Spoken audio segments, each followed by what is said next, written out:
I want to welcome everyone to the People's School for Marxist-Leninist Studies, Thursday, May 7th, 2020. What we're going to do today is something very important. It's a group of speeches. June 17th, 1937. These were excerpts from reports at a meeting of the Central Committee of the Communist Party in America. William Z. Forster, Alex Bittleman, who was in the Central Committee, James Ford, who was the candidate that ran against Roosevelt the first time Roosevelt ran. The communist movement did not support Roosevelt. And Comrade Charles Krumbein. They contributed to this excellent reprint. What I find this excellent, comrade, what's interesting about this, it has the same problems for building a party that we have today. So it's not new to us. It's not new to our party. This is a common situation in building a Marxist-Leninist Bolshevik party in this country. This could have been written yesterday. This is 1937, William Z. Forster, called Party Building, which is what we're doing, and Political Leadership. He said, in the United States, under the blows of the difficult economic situation and the threat of political reaction, the masses are moving towards a people's front. They are being rapidly radicalized. They're breaking the leading strings that held them so long under the control of the capitalist ruling class. There is a deep class differentiation and a shifting of class forces. This is shown by the unparalleled regrouping of political and economic organizations during the past year, including splits in the Democrat and Republican parties, deep splits in the labor movement, and especially in the growth of rank-and-fileism in the CIO, Congress of Industrial Organizations. But the Communist Party did not experience an organic growth corresponding to the expanding mass movement. Now, I thought that was interesting because that's what we're going through right now. The same kind of thing. Look around. We're basically at a similar point. And this was during the Depression. He says, party's membership has fluctuated. Now remember, the party started in 1919. This is in 1937. He's given this report. About 40,000. Things have stayed stagnant with growth. Then he goes on to say, the problem of speeding up the growth of the party and its press and of liquidating the contradiction. There's a contradiction between rapid intensification of the class struggle and slow growth of our party. This constitutes a general, most urgent issue before the party. And then he goes and he says something that's very interesting because I hear it among the young people in our party. Before analyzing this problem, it is necessary that first to eliminate a harmful misconception. This is the opinion that the economic situation in our country is not favorable to the rapid growth of the party. That the party cannot grow in periods of prosperity, but requires a situation of an economic crisis or depression. Translate that. There are those in our party and in the left who say the worse things get, then our party will grow. And when things aren't that bad, the party will not grow. And here, Comrade Forster is strongly disagreeing with that. He says such a notion is so basically wrong.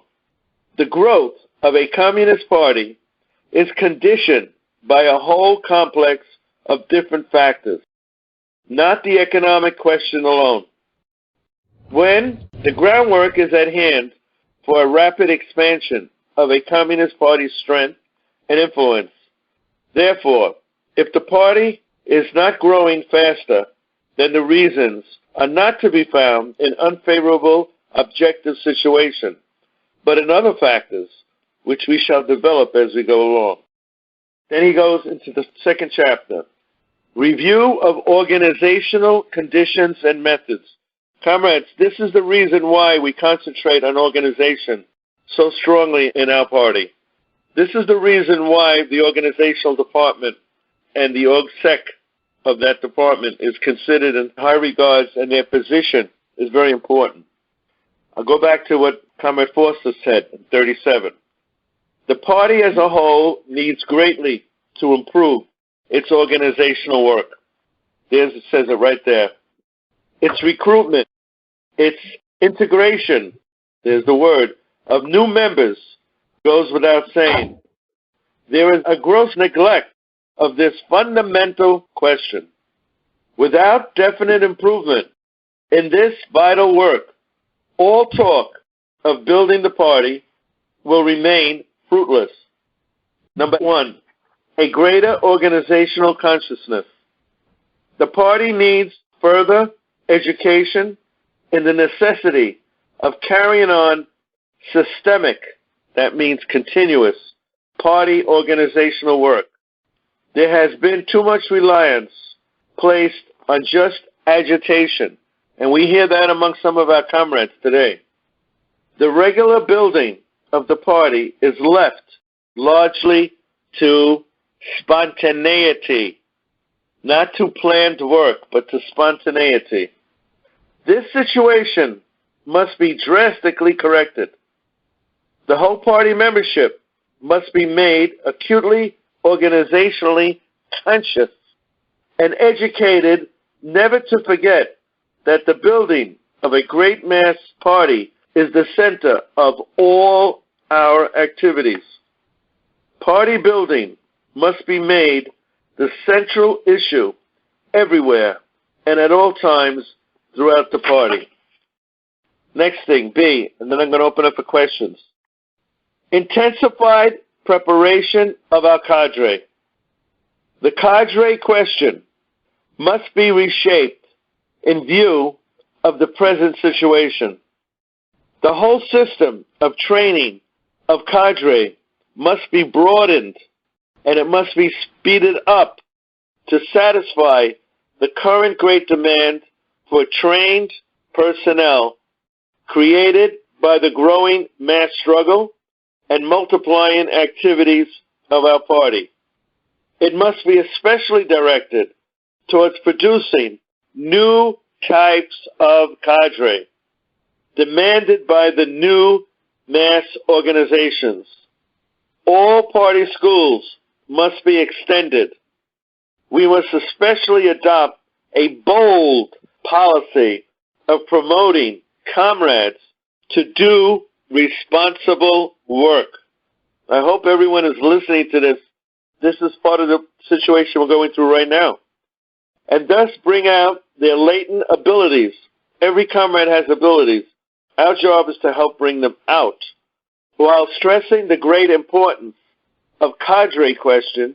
We must not, however, fail to combat the wrong theories of those who try to justify inexcusable inactivity by urging a lack of capable cadre.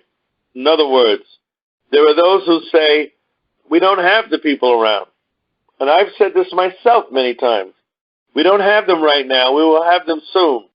Therefore, few comrades do all the work. This is incorrect. Link together the party's organization and educational work. And this is what we're trying to do right now in the school. Link together the party's organization and education work. The education and the organization of workers is the same process, both on a party scale and on a mass organization scale. And the two phases of the work must be closely coordinated.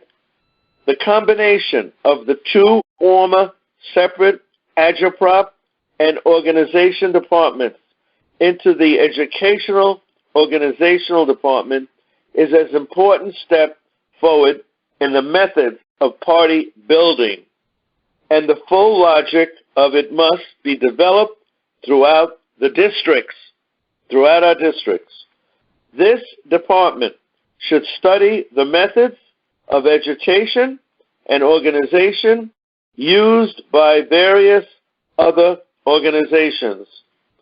Political parties, trade unions, fraternal organizations, the department should also send out instructors to the different districts to check up on carrying out party directives.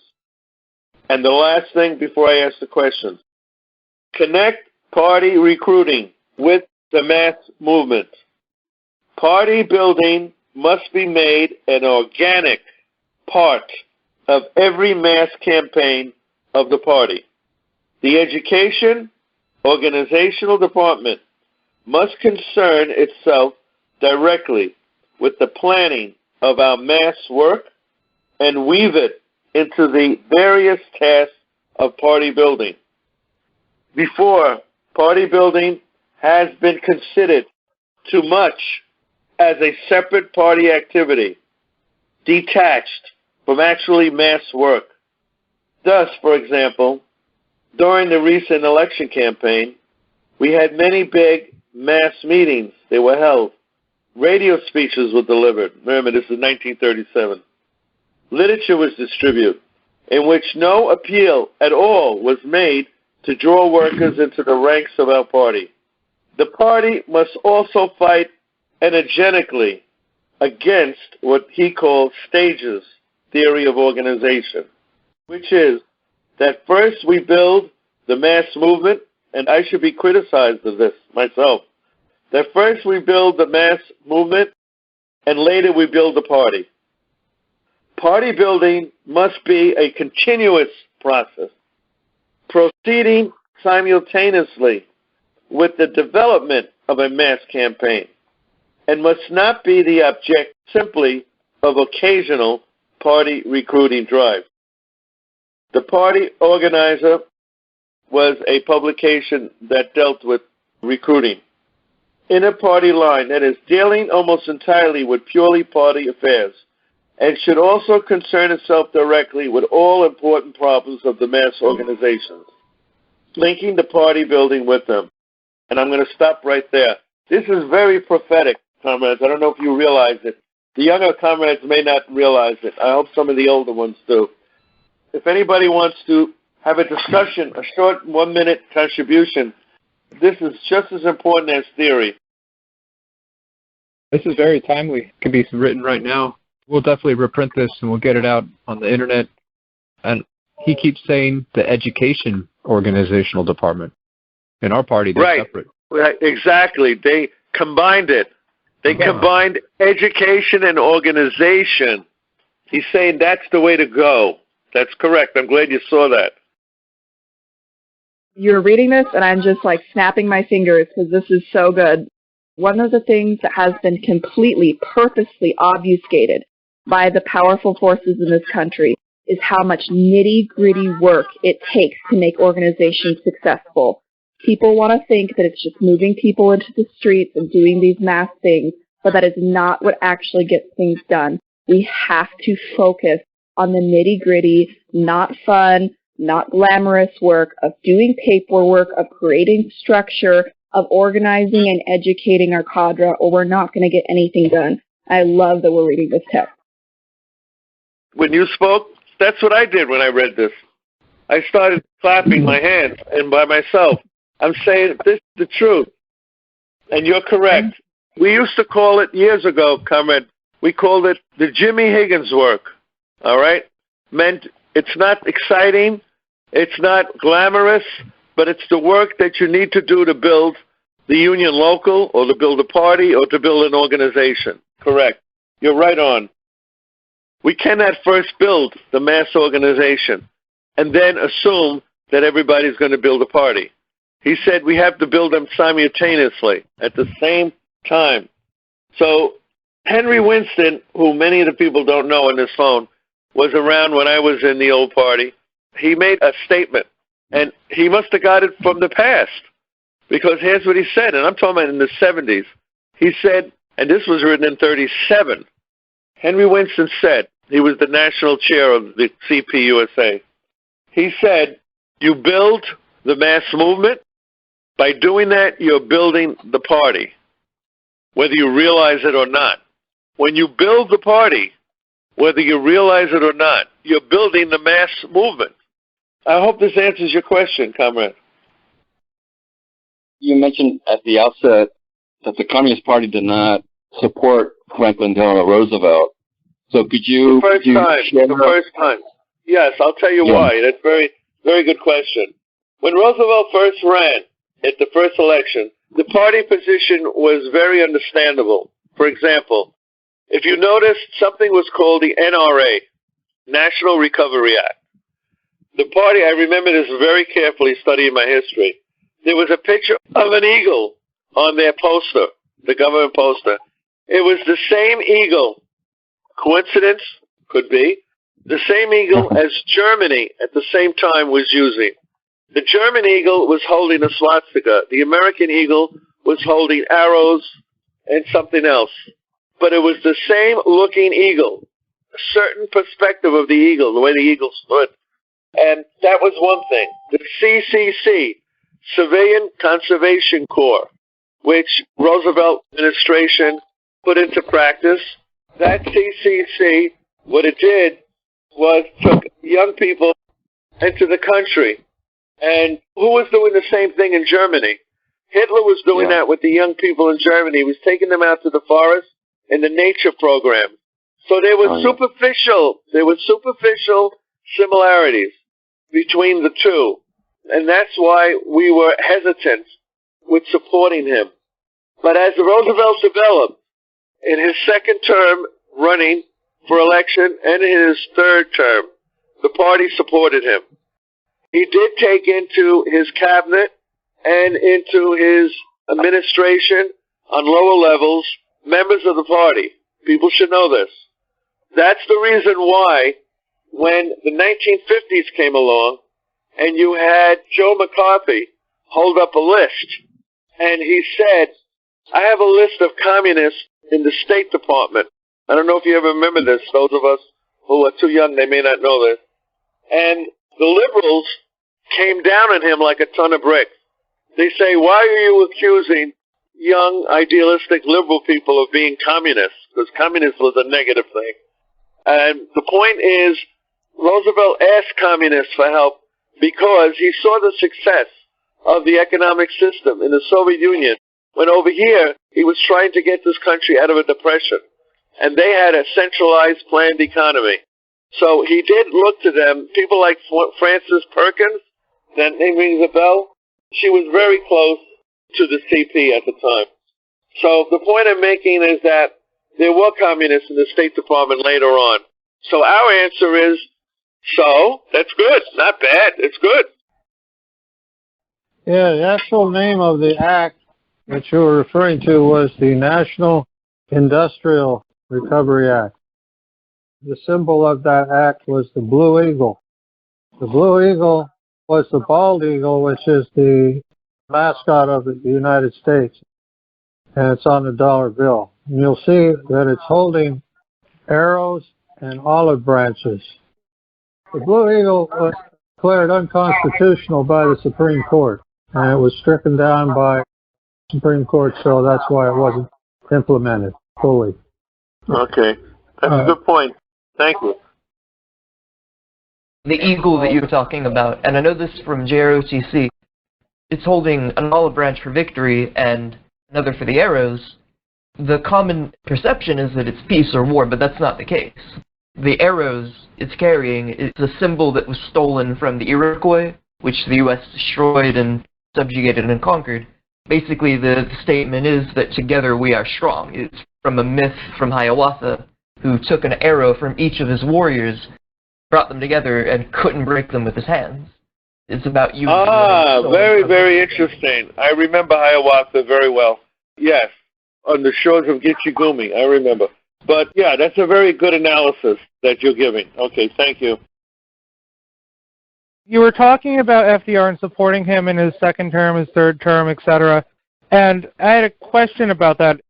We were supporting FDR at that point, obviously critically supporting him, but if I remember correctly, there were still laws being passed that were supported by the Roosevelt administration that was criminalizing being a communist and throwing communists in jail. Now, there's talk about bringing laws like that back today, and there's even some Democrats who are seemingly progressive who have shown signs of supporting those kinds of ideas. What do we do in that situation? That's an area that's different than what the class is about tonight, but quickly, it's a struggle.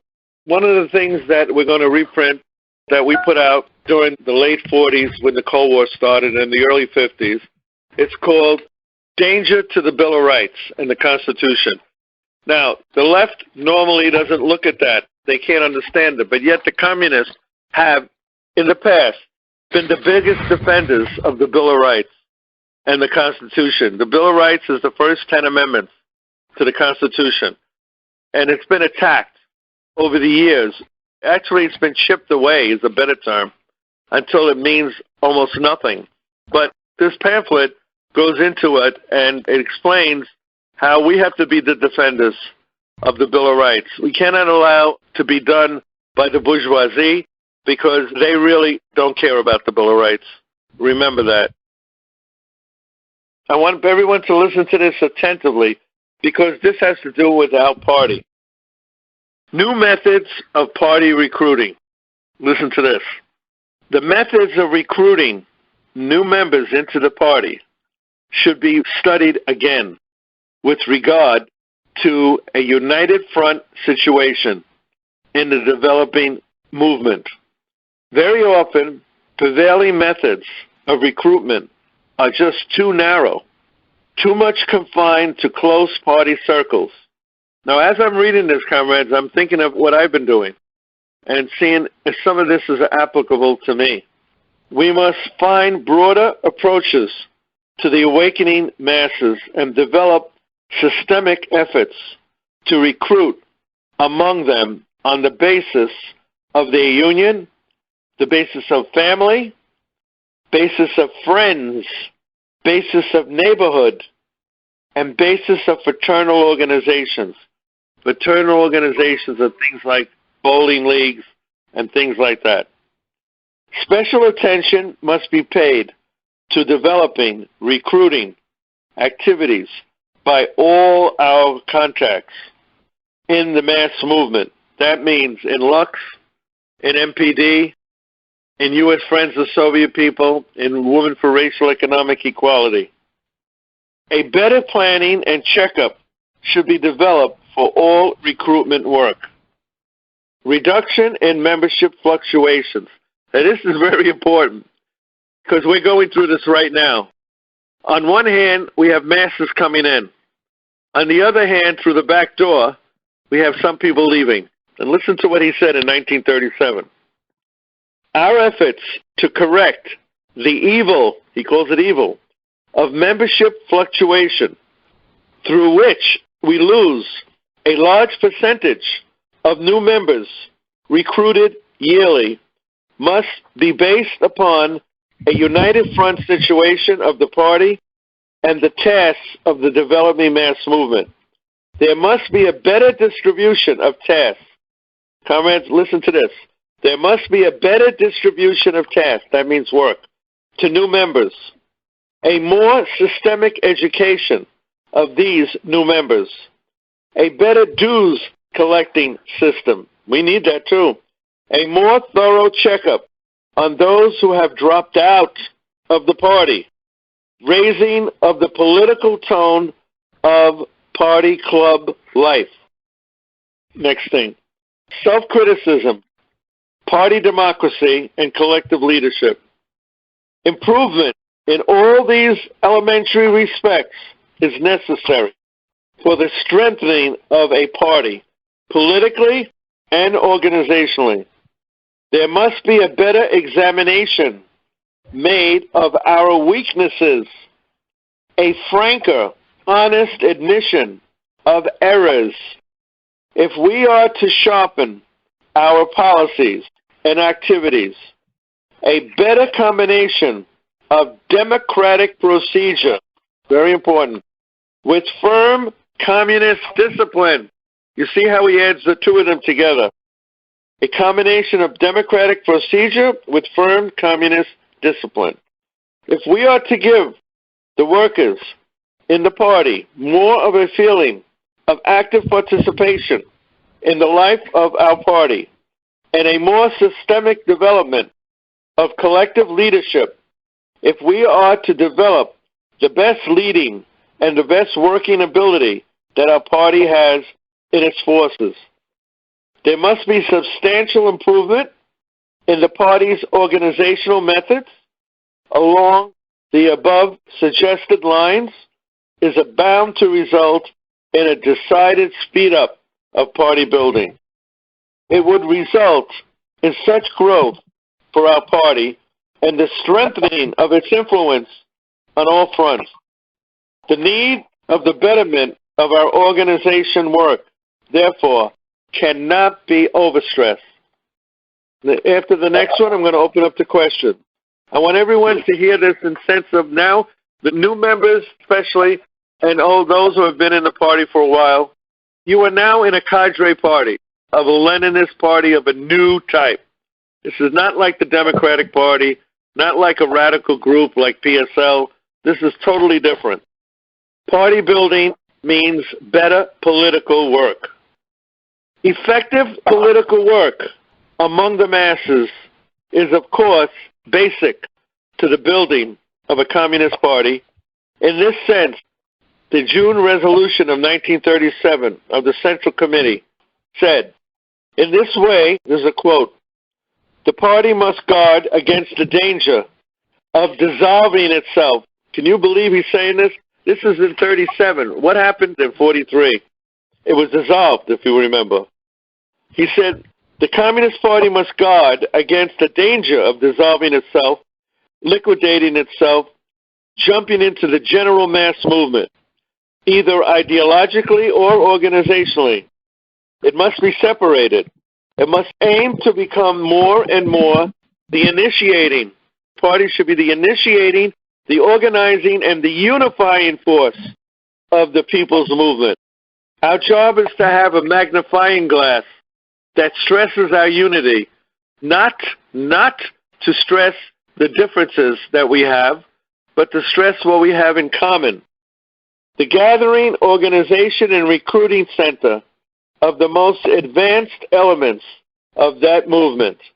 This should express itself in mass agitation of the party, in its independent activities of various forms, and in the central organ of the party, which is their newspaper, The Worker. This strengthening of the initiative and of the independent political activity of the party can be only helpful to the successful development of a people's front, and in turn, only the most powerful development of a people's mass movement can create the most favorable conditions for the growth and the strengthening of a communist party. He goes into some examples here of what they were doing in France and in Spain, the experiences of the party in Spain and France in 1937.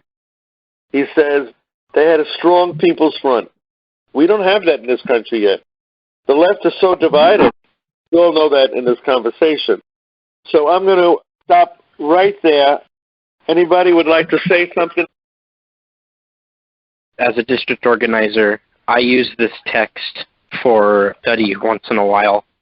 And I really do see it in the party fluctuation section on education and the reality in the party that education really does make people stay. And you can see real development in people as they keep up with classes and party work. That's true. I agree, comrade. I wanted to touch on the member retention. I've noticed in my organizing that getting new members involved as quickly as possible, getting them doing something so they feel like they're part of the organization really helps getting people active, helps people stay, and helps spread the work around. So it just makes sense to get people as active as quick as possible and make it as easy as possible for people to start being active. That's very good. We call it integration, integrating people into the party apparatus. For recruitment purposes, which would be more valuable to the party, liberals or conservatives? Good question. Let me just answer you historically. We had two types of liberals during the Roosevelt administration. We had what we called New Deal liberals. Many of them were fellow travelers. These were the people that were involved with the unemployed councils. They were involved, along with communist cadre. They were involved with going to Spain to fight fascism, along with communists, the YCO people at the time. They were called fellow travelers because they walked along the same road, but they weren't members of the party for different reasons. Today, after 1947, we had what we call Cold War liberals. People like Hubert Humphrey, people like Biden. These people are called Cold War liberals. Gene McCarthy, comrade? No, not Gene McCarthy. I worked for him. Gene McCarthy was an anti-Vietnam War candidate during the Vietnam War. That's not the same as Joseph McCarthy. That's a totally different McCarthy. I just want to mention something that you may not know, everyone. In the 40s, we had our own subculture. What am I talking about? Well, you know about culture, how important it is. Marx mentions it, how the ruling class has their culture, their laws, their traditions, their music, everything is from a ruling class perspective. Well, in the 40s, which came out of the 30s, we had our own subculture in the CP. And there was a book that I urge by Paul Mishler. It's called Growing Up Reds. I mentioned this book many times before. Growing Up Reds. And it shows you how we function. People met each other in the communist camps. We had many of them throughout the country. They got together, they got married, and they had children. The children were raised in the same camps. We had something called the Young Pioneers. So these young people were now, instead of going to the Boy Scouts, we went to the Young Pioneers. Then we had our own doctors. So when you went to the doctor, you went to a party doctor. When you sat in the office, there was party literature. You went to your dentist, he was a party dentist. So the point is, we never drifted, and our children never drifted into any other culture but this. So we stayed together. What caused the break in that, and people have to understand this, was when the party in the early 50s, the party went through a different stage of liberalism, all right? And what happened is that we said, we're no longer going to have people sent to party camps and stay among ourselves. Our neighbors were party members. We went to party plays. We're not going to do that anymore. We're going to get out among the masses of people. And what happened is that we got watered down. Everything was stopped, and we started to lose our youth. This is a fact. I went through this with some of the people I knew who were children of party members. We called them red diaper babies, comrades. If you didn't know the word, it's called red diaper babies. And now they were thrown in, so they went to public school and they would hear their teachers condemn the Soviet Union. They would hear their teachers condemn the American Communist Party. And some of these kids then went home confused and started to think about turning in their mother and father to the FBI. What I'm saying to you is that this insulation that we had for many years in our development was positive, in my opinion, because we kept our base. We kept our base. The quote is this: the further away you are from the party and from Marxism-Leninism every day, it's like a ripple in a lake. The party has a ripple, and if you're too far away from the ripple, the further you go from the party, and some people do this when they say, I need a vacation from the party. And my experience is that 80% of them never come back. They never come back. The point is, the further you drift from Marxism-Leninism, the further you're going to continue to drift. You're not going to get closer, you're going to get further away. Any questions? I really liked how we talked about the schools and things. We're going to start doing that. Obviously, we're going to get the ball rolling with all this at the Congress, which is less than a year away. And then when people go to the Congress, they're going to come back and bring this. Basically, the Congress will become the district will become the club, just to give you the sizes. My question is this: as I understand, our national chair is a red diaper baby, a legitimate one. Is that true? That is true. I was born with my red diapers on. party we were members? in the Bay Area at the time, and the FBI used to sit outside of our house, and they used to see who came and went. And there was a publication in the Bay Area that was put out by a professor at UC Berkeley that was an anti-communist thing. It was called Toxin. And so we were always featured on the front page of Toxin, all of our activities. And we had the usual problems that people have. We got subpoenas and stuff like that. But when I grew up, that's the environment I grew up in. Thank you, comrade. Some of the comrades mentioned that communist parties are seen as violent, and therefore liberals are not going to embrace those or whatnot, or the people that live within American hegemony. That isn't quite true, and we're actually studying the left-wing communism. Basically, how revolutions form is that workers try and demand something through the communist parties, usually non-violently, and then they are persecuted or opposed violently by the state of some particular republics or countries, which gives rise and legitimacy to the revolution or the movement as such. You need to have the agency of the people. If I go out to blow up a car, say in my neighborhood, that's not going to do shit. That's just going to pretty much show to the people that, look, these evil communists are in our neighborhood. So it's very important that humbly serving the people in order for us to make a name that these are the ones that fight for the people and win for the people so that they believe in us again, which would go against the propaganda that we've been subjugated to. Thank you. I want people to know, comrade was raised in a socialist country as a child. Just in one or two sentences, tell us the culture among children in a socialist environment. Is that beneficial to the child? Absolutely, because it creates more equal chances to begin with. So children, for the most part, there's no gap between the rich and the poor. There will be no discrimination based on financial status in schools. For the children, it was the best educational system we could have, and we could never go back to that right now. So it's just the education took such a serious hit after the fall of socialism that it's just unreal.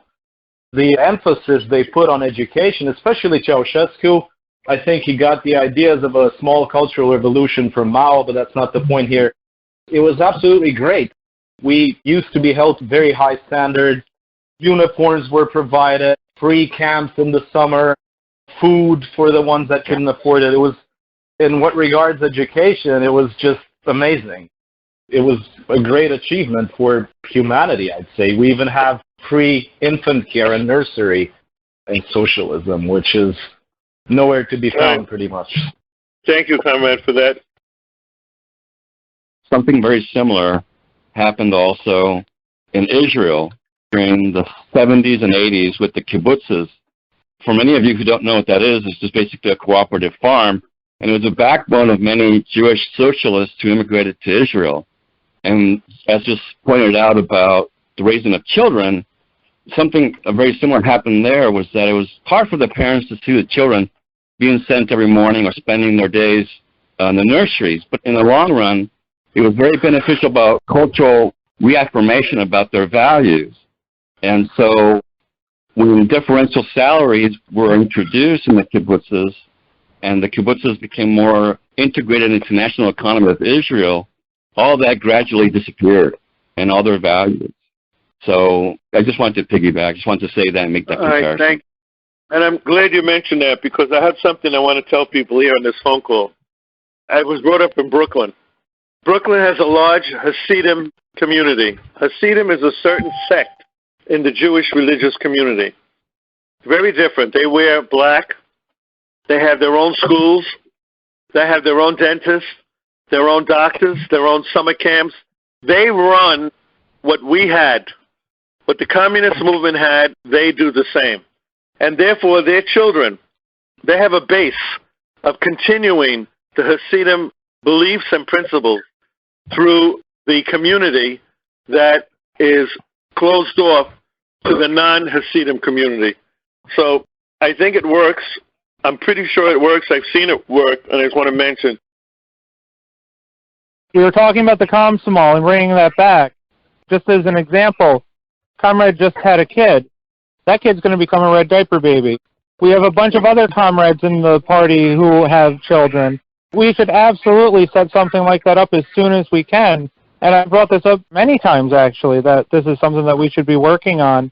But since there are cadre that have children, young children who could easily be integrated into something like the Komsomol, I really think that that's something that we should be talking about more seriously. Thank you, comrade. You drew parallels with the Jewish community in New York, and I was wondering if we, as communists, aim to emulate that in any fashion. Isn't there a danger of us becoming too insular and not being able to reach out? Yeah, I'm glad you mentioned that. That was the reason why they changed policy, because they claimed that what you just said, it's exactly the reason, that we were insular. My opinion to that is, during the Popular Front period, we had our own culture, but we still met people at our factories. We met other workers, black workers, Italian workers, not just Jewish workers. And we met people. You can have the same interaction in other organizations, but we had our own culture, but we then went into other areas on the superficial level. So we then lost all that after 1950 when we gave that up. Because once we gave up the camps, the International Workers' Order, IWO, had a camp for all Italian communists, went to the summer camp. All Jewish communists went to a Jewish camp. So therefore we had the culture of the food, the culture of the language, of the history of our countries, but from a communist perspective. So you're right, there is that danger. Thank you for pointing that out, comrade. Some of the comrades were asking, how do we implement this subculture of communists? And the answer is party build, party build, party build. We need to educate our cadre. We need to create mass organization inside of our party. We need to actually be organized to the level where we are creating these institutions ourselves. And we need to be making a party that is principled and safe for our cadre so that we're not losing people and that people are involved. And that's how we get back to that. Thank you, comrade. We still have a Young Pioneers 90 miles off the coast of Florida and Cuba. They used the Young Pioneers. And Elian Gonzalez was a young pioneer. He was kidnapped from Cuba and brought to the United States. Elian Gonzalez was the name. A big, big name a couple of years ago. Thank you, he was a young pioneer. The information about how Roosevelt took communists into his cabinet because he idled the economic success of the Soviet Union, and considering the fact that this didn't happen with the Bernie movement shows why it failed. I think even distribution of party work was a good point. Evening the responsibility, that's something that'll convince conservatives because they're all about responsibility. I like the tip about revealing your politics little by little to avoid shocking people. That's a new strategy that I'm going to implement. I'm still confused about what a red diaper baby is. Two people meet each other, they connect, and they have a child, either through birth or through adopting. And they raise the child as a communist. That's called a red diaper baby. I want to thank everybody. I hope somebody learned something tonight. Okay, comrade. We'll see you all next week. Thank you. Thank you for watching this full-length class from the People's School for Marxist-Leninist Studies. For more information, or if you're interested in attending classes, visit our website, check out our YouTube channel, or email info@psmls.org.